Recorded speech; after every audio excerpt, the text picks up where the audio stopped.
여러분, 이런 경험 한 번쯤 있으시죠? 회의록, 보고서, 매출 자료, 고객 데이터. 회사에는 정보가 산더미처럼 쌓여 있는데 막상 중요한 결정을 내리려고 하면 정작 필요한 게 어디에 있는지 안 보이는 경험. 데이터는 넘쳐나는데 왜 우리는 점점 더 모르는 것 같을까요? 오늘 이 영상에서는 2,400년 전 아리스토텔레스가 던진 질문이 어떻게 오늘날 챗 GPT 시대의 가장 중요한 기술 개념으로 살아 돌아왔는지 온톨로지라는 키워드를 통해 풀어보려고 합니다. 질문 하나 드릴게요. 고래는 포유류다 라는 문장을 외우는 것과 고래가 왜 물고기가 아니라 포유류로 분류되는지를 이해하는 것.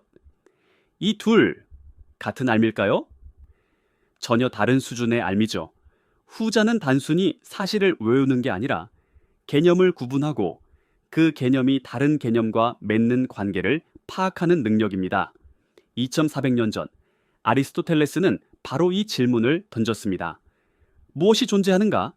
그것은 어떤 종류에 속하는가? 다른 것과는 어떻게 다른가? 그는 인간의 알미 무작위로 정보를 받아들이는 게 아니라 사물의 성질과 범주를 나누고 그 관계를 설명하는 활동이라고 봤습니다. 이 질문이 훗날 온톨로지라는 이름으로 정리되는 지식 표현의 뿌리가 됩니다. 여기서 가장 중요한 차이가 나옵니다. 바로 정보와 지식의 차이. A 고객이 3월에 제품을 구매했다. 이건 정보입니다. A 고객이 산 제품의 반품률이 높은데 그게 특정 지점의 판매 방식과 연결되어 있다. 이건 지식이죠. 차이가 뭘까요? 지식은 정보 사이의 연결입니다. 알미란 사실을 많이 모으는 능력이 아니라 사실들이 어떤 관계망 속에 있는지를 파악하는 능력이에요. 온톨로지의 출발점이 바로 여기에 있습니다. 자, 그럼 흩어진 정보를 지식으로 바꾸는 도구는 뭘까요? 바로 논리와 추론입니다. 예를 들어 볼게요. 명제 1 모든 정규직 직원은 사내 복지 대상자다. 명제 2 박사원은 정규직 직원이다. 결론은 머릿속에서 자동으로 답이 나오시죠? 박사원은 사내 복지 대상자다. 이게 바로 추론입니다. 이미 알고 있던 사실들을 결합해서 어디에도 적혀 있지 않았던 새로운 결론을 발견하는 것.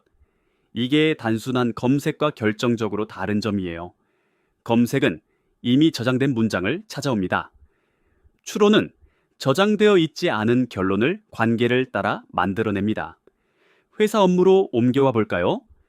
최근 6개월간 구매가 없는 고객은 이탈 위험군이다. B사는 최근 6개월간 구매가 없다. 이 두 가지가 있으면 시스템은 자동으로 결론을 냅니다. B사는 이탈 위험군이다. 누가 직접 그 문장을 입력하지 않았는데도 규칙과 사실이 결합되면서 숨어있던 지식이 드러나는 거죠. 이게 온톨로지가 단순한 데이터베이스와 결정적으로 다른 지점입니다.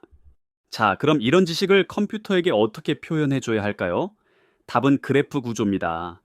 표는 데이터를 정렬하지만 그래프는 데이터를 연결합니다. 그래프는 단 두 가지로 이루어져 있어요. 노드, 사람, 사물, 개념 같은 대상, 엣지, 그 대상들 사이의 관계. 예를 들어 김민수는 마케팅팀에 소속되어 있다 라는 문장은요, 김민수가 마케팅팀에 소속된다. 이렇게 두 개의 노드와 하나의 관계로 표현됩니다. 별거 아닌 것 같죠? 그런데 이게 쌓이기 시작하면 완전히 다른 차원이 됩니다. 직원은 부서에 소속되고 부서는 프로젝트를 수행하고 직원은 프로젝트에 참여하고 프로젝트는 예산을 가지고 예산은 승인 책임자를 가진다. 이렇게 연결되면 우리는 단순히 누가 어느 부서에 있는가를 묻는 수준을 넘어서게 됩니다. 이 프로젝트의 지연이 어느 부서의 어떤 의사결정과 연결되어 있는가, 특정 운영체제를 탑재한 노트북을 구매한 고객 중 보증 수리를 경험한 고객의 리뷰는 어떤 특징을 가지는가? 이런 복합적인 질문에 답할 수 있게 되는 거예요. 표 기반 데이터로는 지난달 판매량은 정도까지가 자연스럽지만 그래프 기반 지식은 관계를 따라가며 의미를 탐색할 수 있습니다. 또 하나, 그래프의 강력함은 계층 관계에 있습니다. 자산, 설비, 서버. 어떤 대상이 서버라면 그것은 동시에 설비이고 자산이기도 합니다. 따라서 자산에 적용되는 규칙은 서버에도 자동으로 적용됩니다. 이걸 상속이라고 불러요. 이런 구조가 있으면 지식을 일일이 중복 입력할 필요가 없어집니다. 한번 정의해두면 추론이 알아서 확장해주거든요. 자, 그런데 사람은 이런 관계를 어느 정도 직관적으로 이해할 수 있어요. 하지만 기계는요? 기계는 고객이라는 단어가 어떤 시스템에선 회원, 또 다른 시스템에선 계약자로 불려도 그게 같은 대상이라는 걸 자동으로 알지 못합니다. 여기서 등장하는 것이 서술 논리입니다. 서술 논리는 세계를 세 가지 요소로 나누어요. 개체, 예를 들면 홍길동, 서울지점, 계약서 A, 클래스, 예를 들면 직원, 지점, 문서, 속성, 예를 들면 근무한다, 소속된다, 만료일을 가진다.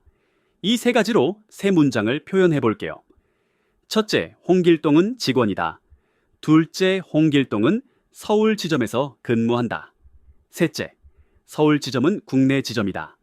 이걸 기계에게 주면 추론 엔진이 스스로 결론을 만듭니다. 홍길동은 국내 지점에서 근무하는 직원이다. 별도로 입력하지 않아도 논리적 구조가 명확하면 기계가 알아서 빈 연결을 채워주는 거죠.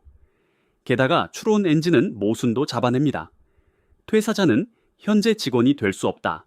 이런 규칙이 있는데 어떤 사람에게 퇴사자와 현재 직원이라는 상태가 동시에 부여되어 있다면 기계는 즉시 모순을 감지합니다.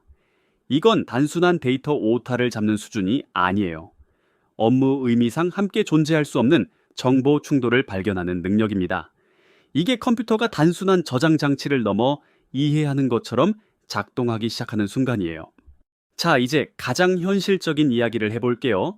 왜 지금 우리가 온톨로지를 이야기해야 할까요? 여러분 회사를 떠올려 보세요. 영업팀의 CRM에는 고객 정보가, 재무팀의 ERP에는 매출 정보가, 인사 시스템에는 직원 정보가, 협업 툴에는 프로젝트 기록이, 메신저와 메일에는 커뮤니케이션 흔적이 각자의 시스템에 흩어져 있죠. 같은 고객사를 어떤 곳에서는 거래처, 또 어떤 곳에서는 계정, 또 다른 곳에서는 회원이라고 부릅니다. 같은 제품도 생산팀은 품목번호, 영업팀은 상품명, 고객지원팀은 모델명으로 관리해요. 문제는 데이터의 양이 아니라 의미의 단절입니다. 많은 회사들이 데이터 웨어하우스, 데이터 레이크를 만들어서 한 곳에 모았어요. 좋은 시도죠? 그런데 모았다고 곧바로 지식이 되는 건 아닙니다. 서로 다른 출처의 데이터가 같은 대상을 가리키는지, 어떤 관계로 해석해야 하는지 알 수 없으면 분석 결과는 여전히 흔들립니다.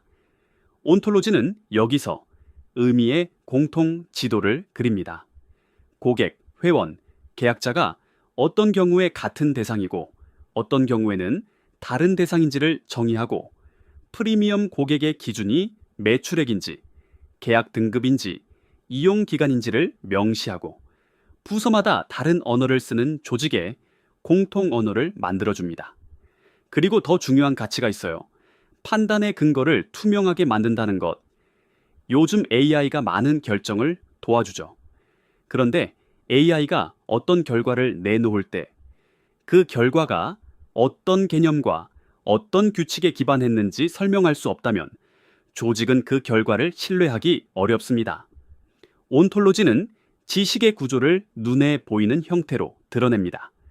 사람이 직접 검토하고 수정하고 개선할 수 있는 형태로요. 이건 자동화와 인간 판단을 대립시키는 게 아니라 기계의 처리 능력과 인간의 해석 능력을 연결하는 방식입니다. 다시 처음 질문으로 돌아가 볼까요? 데이터는 넘쳐나는데 왜 우리는 점점 더 모르는 것 같을까? 답은 분명합니다. 지식은 정보의 양이 아니라 정보 사이에 연결해서 만들어지기 때문이에요. 아리스토텔레스가 2400년 전에 던진 질문, 무엇을 안다는 것인가는 오늘날 디지털 조직 안에서 이렇게 다시 살아납니다. 이 데이터가 실제로 무엇을 뜻하는가? 온톨로지는 거창한 철학 체계가 아닙니다. 흩어진 데이터에 의미의 다리를 놓고 관계 위에서 새로운 지식을 발견하게 하며 조직 전체가 같은 언어로 더 정확하게 판단하게 만드는 그런 지식 인프라입니다. 데이터가 지식이 되려면 의미가 필요하고 의미가 판단이 되려면 추론이 필요합니다. 오늘 영상이 도움이 되셨다면 좋아요와 구독으로 응원해주세요. 다음 영상에서는 실제로 우리 조직의 온톨로지를 어떻게 설계하고 도입할 수 있는지 단계별 방법론으로 찾아뵙겠습니다. 봐주셔서 감사합니다. 다음에 또 만나요.